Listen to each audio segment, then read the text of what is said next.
What's up everyone, Saintsfan back again with another GTA 5 Online Q&A, and today I'm going to be answering some questions about the upcoming unreleased aircraft, and we're going to talk about drip feeding stuff a little bit more, so hopefully you guys do enjoy.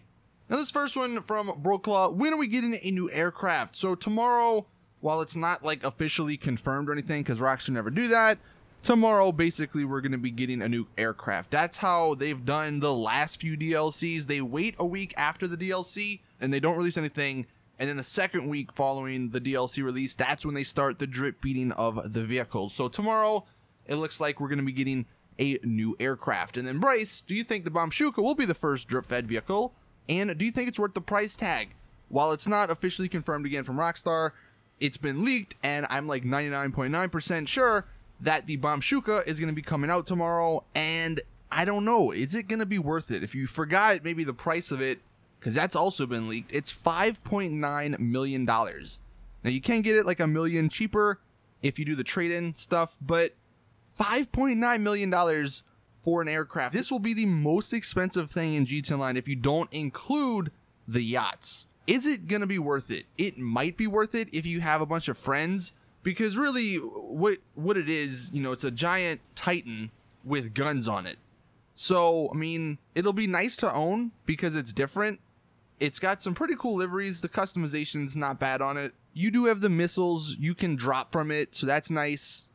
But ultimately, you have the 3 guns that your passengers can use. Like, there's one up in the front, and then there's 2, I think, on the back, or something like that. I forget exactly how it works. I haven't driven one or flown one in like a week, but it does have a lot of firepower. Now, if it's going to be worth it, I don't know. I mean, you can put flares on it, so you might not have to worry as much with homing launchers, but I still think, you know, a Hydra or something with explosive cannons will easily take it out because it's not that fast. It does have the JTOW launch capability, so you can get up in the air really quickly, but I don't know. For $5.9 million, that's really going to be the question. Obviously, once it comes out tomorrow, I'll do some more testing and make a video discussing the pros and cons of it, but that is a lot of money. George, do you think there's a possibility of Rockstar releasing 2 vehicles tomorrow? I mean, look, it's always a possibility, but the thing, if it was cars, I would say yeah, but when it comes to aircraft, look, like I just said, the Bombshuka is $5.9 million.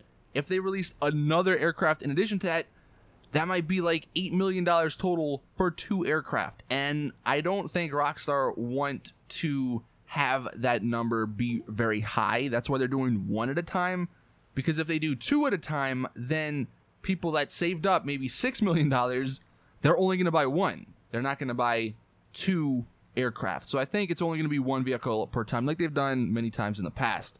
Salvatore, what GTA 5 DLCs would you like to see in the future? I got a lot of these questions, so I figured I would answer it. I wouldn't be opposed if they did that whole boats or pirate DLC, if they did it the right way. I think that could be a pretty cool DLC.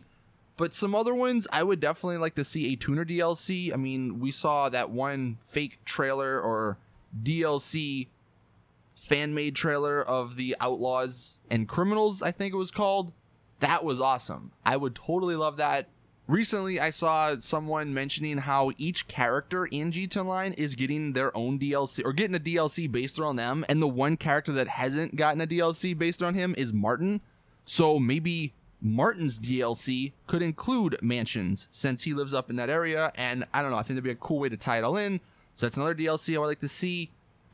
And then look, cops and robbers, man, I've always said it. So there's some really cool ideas, some concepts out there. Let me know in the comments, though, what sort of DLCs would you like to see in the future? Archie, do you want to see a DLC with boats and ships? So yeah, like I said, I wouldn't be opposed to it if they did it right. While it may just end up being a copy and paste DLC, very similar to Gun Running or Smuggler's Run, just the fact that stuff's out in the ocean could give it a unique and a fresh feeling.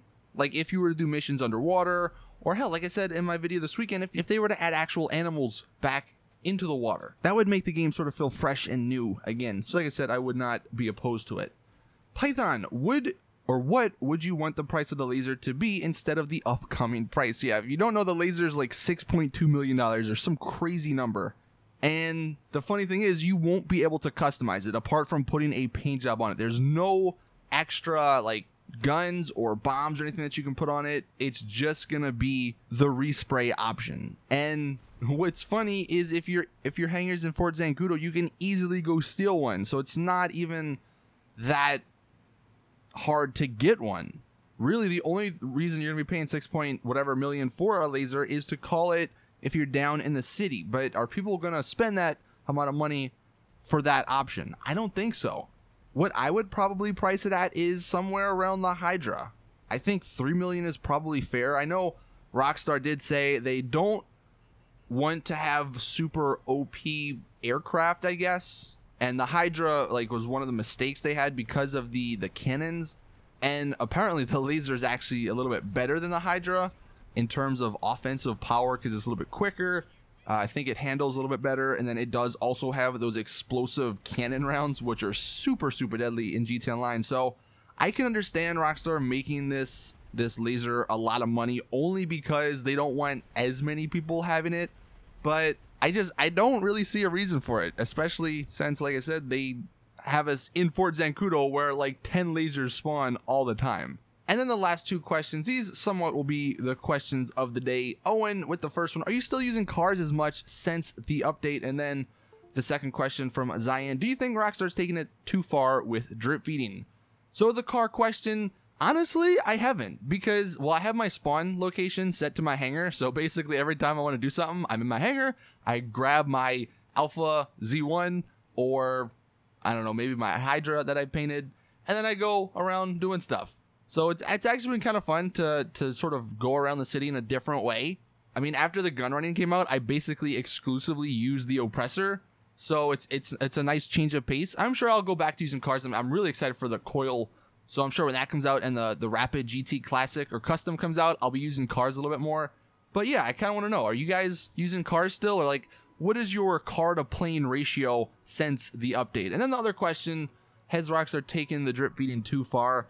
I don't think so. I mean, look, I know drip feeding kind of sucks because we get teased with all the content from the game files, but the way the prices are, I almost would rather the drip feeding because then it gives you some time to play the game to make some extra money before you spend it. You know what I mean? Like, I don't think the active drip feeding this content is all that bad. I mean, it sucks. Yeah, we got to wait freaking 2 months for the Hunter to come out, which is the plane everyone or the helicopter everyone wants. But I do like the fact that I can make money and I guess know how much money I'm going to need for those vehicles. So I guess it's good and it's also bad, but I want you guys to let me know just with a simple yes or no. Do you like drip feeding? Put yes. Do you not like drip feeding? Put no in the comments. So thank you all for watching. That is it. Please drop the video like if you did enjoy. And as always, I'll see you guys in the next one.